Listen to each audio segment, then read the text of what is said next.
পাপের প্রায়শ্চিত্ত করতে রানীকে নিজের গয়না দিয়ে দিল শুক্লা। সম্পূর্ণ জানতে ভিডিওটিতে একটি লাইক করে প্রথম থেকেই দেখতে থাকো। গল্পের শুরুতেই দেখা যায় রানীর জন্য সবাই খুব খুশি। ফাইনালি রানী ফিরে এসেছে, দুর্জয়ের সাথে বিয়েটাও হচ্ছে, এর থেকে ভালো আর কি হতে পারে। দেবু তখন রিতমকে বলে, জানো রিতম, আজকের দিনটা আমার জন্য অনেক আনন্দের। এই যে চারিদিকে এত সুন্দর করে সবকিছু সাজানো হচ্ছে, আমার মনের ভেতরে যে আনন্দ হচ্ছে তোমাকে বলে বোঝাতে পারবো না। মনে হচ্ছে কতদিন পর বাড়িতে একটা অনুষ্ঠান হচ্ছে। রিতম বলে, ঠিক বলেছ দেবু, আর আমাদের রানী আর দুর্জয়ের জন্যই তো সবটা সম্ভব হয়েছে। এর মধ্যেই অনিশা চারিদিকটা সুন্দর করে সাজিয়ে দিচ্ছে, নজর রেখে চলেছে বাড়ির সবার উপর। তার মধ্যেই দেবু বলতে থাকে, দাদা শুনুন, এই দিকটাতে ভালো করে ফুলগুলো লাগাবেন। অনিশা যে একটা মেয়ে সেটা বুঝতেই পারছে না। দুর্জয় চলে এসেছে আর বলে, কি ব্যাপার, এত কি কথা হচ্ছে? রিতম বলে, দেখ না ভাই, তোর বিয়ে উপলক্ষে চারিদিকটা কত সুন্দর করে সেজে উঠছে। প্রথমবার তো তোর বিয়েতে তেমন কিছুই করা হয়নি।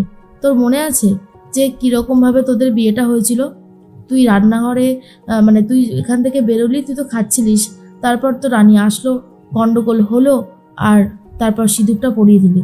সত্যি ভাবা যায় না কীরকমভাবে কি হয়ে গেল। তারপরে কতগুলো বছর হয়ে গেছে, আজ ফাইনালি অনুষ্ঠান করে, বড় অনুষ্ঠান করে তোদের বিয়েটা হতে চলেছে। এটা আমাদের কাছে অনেক বড় একটা প্রাপ্তি। রানীর মতন মেয়ে হয় না।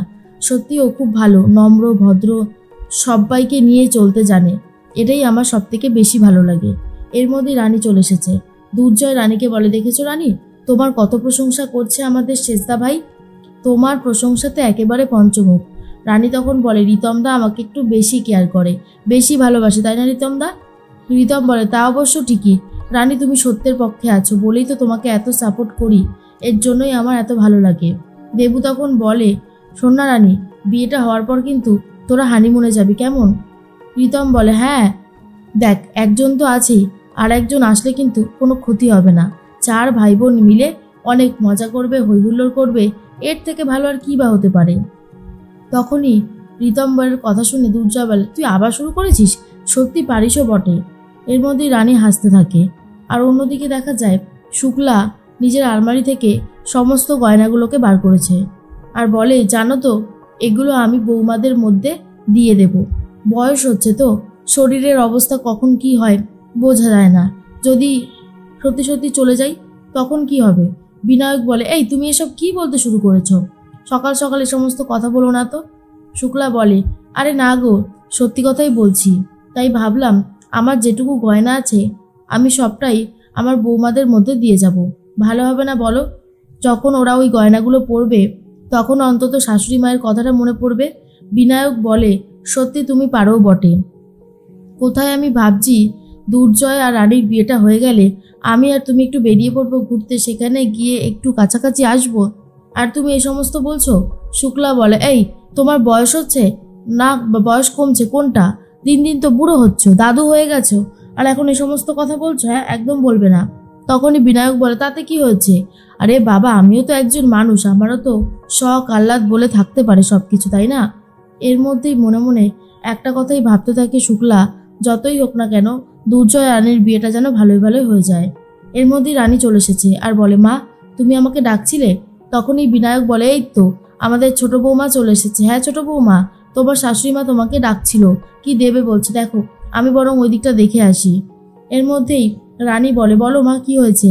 তখনই শুক্লা বলে, শোনো না, তোমাকে তো আমি সেভাবে কোনো কিছুই দেইনি, অনেক ভুল বোঝাবুঝি, অনেক মান অভিমানের পালা চলেছে, আমাকে পাপের প্রায়শ্চিত্তটুকু করতে দিও, এই গয়নাটা তোমার জন্য। তখনই রানী বলে, এইসব আবার আমার জন্য কেন? তুমি তো জানোই আমি গয়না খুব একটা ভালোবাসি না, আমি খুব সিম্পল থাকতেই পছন্দ করি। দেবু, মেজদি ভাই, বড়দি ভাই ওরা খুব পছন্দ করে, তুমি বরং ওদেরকে দাও। তখনই শুক্লা বলে, আরে বাবা, ওদেরকে তো দেবই, এই দেখো সব নিয়ে বসেছি, আর তোমাকে দেব না সেটা হতে পারে? তোমার বিয়ে বলে কথা। রানী বলে, ঠিক আছে, কিন্তু এত দামি দামি গয়না আমার জন্য লাগবে না। তখনই শুক্লা বলে, ছোট বৌমা এরকম বললে হয় না। এর মধ্যেই নিজে গয়নাটা পরিয়ে দেয় রানীকে শুক্লা। আর তখনই শুক্লা বলে, দেখেছো তো কত সুন্দর লাগছে তোমাকে, সব সময় তুমি এইরকমভাবে টিপটাপ থাকবে, বুঝেছো? এর মধ্যেই চলে এসেছে দেবু আর বলে, কি ব্যাপার কাকিমণি, নিজের ছোট বৌমাকে তো দেখছি খুব আহ্লাদ দিচ্ছ, এর মধ্যেই রানী বলে, আরে তোকেও তো ডেকেছিল মা, বস। তখন দেবুকেও একটা সুন্দর নেকলেস দেয় আর বলে, এটা তোমার জন্য। আর দেবু তখন বলে, কি ব্যাপার বলো তো কাকিমণি, সবাইকে গয়না দিচ্ছ কেন, বিয়ে তো শুধু রানীর। শুক্লা বলে, দেখো বয়স হচ্ছে, কখন যে কি হয়ে যায় বলা যায় না, আমার মনে হয় তার থেকে এটা তোমার সাথে রাখো, ভালো হবে। দেবু তখন বলে, কাকিমণি তুমি এরকম ছেড়ে চলে যাওয়ার কথা বলো না, খুব কষ্ট হয় জানো, তোমরাই তো আমাদের গুরুজন, তোমরা আমাদেরকে পথ দেখাবে আর আমরা সেই পথে হাঁটবো। দেখো আমরা সবাই মিলে একসাথে হই হুল্লোড় করে বাঁচবো, বুঝতে পেরেছো? তখন রানী বলে, একদম ঠিক কথা বলেছে দেবু, এটা আমারও মনে হয়। শুক্লা বলে, আচ্ছা মেজ বৌমা বড় বৌমা ওদেরকে ডাকলাম, ওরা আসলো না কেন? তখনই দেবু বলে, আসলে মেজদি ভাই তো রান্নাঘরে ব্যস্ত রয়েছে, তাই মাধুরী এখনো আসেনি। এর মধ্যে রানী বলে, আমি যাই, গিয়ে দেখে আসি দুর্জয় কি করছে। এর মধ্যেই ঘরে চলে এসেছিল রানী। দুর্জয় রানীকে দেখেই জড়িয়ে ধরে।